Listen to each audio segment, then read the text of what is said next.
Hi guys, welcome to Richard Cabile YouTube channel, and today's video I will teach you how to change the username in your Instagram account.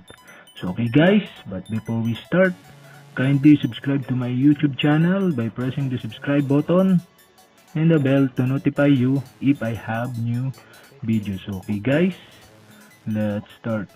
You all have to do is go to your Instagram application in your mobile phone. Okay guys, here in Instagram account, click the profile picture on the lower right side on your screen. Okay guys, here in your profile, so click edit profile. Okay guys, you can see your username here and you can change by clicking this. Okay, now you can change your username in your Instagram. So okay, I try to change my username.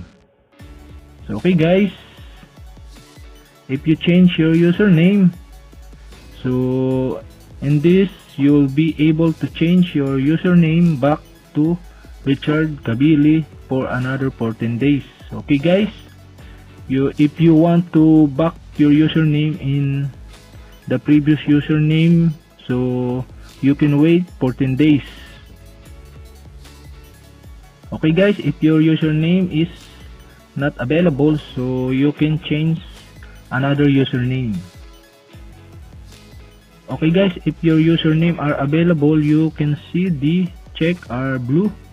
So okay, if you're satisfied in your username, so click the check on the upper right side on your screen to save your username. So okay guys, if your username are changed, so you can see the green check on the right side in your username. Okay guys, the next step is click again the check on the upper right side on your screen. Okay guys, your username are successfully changed.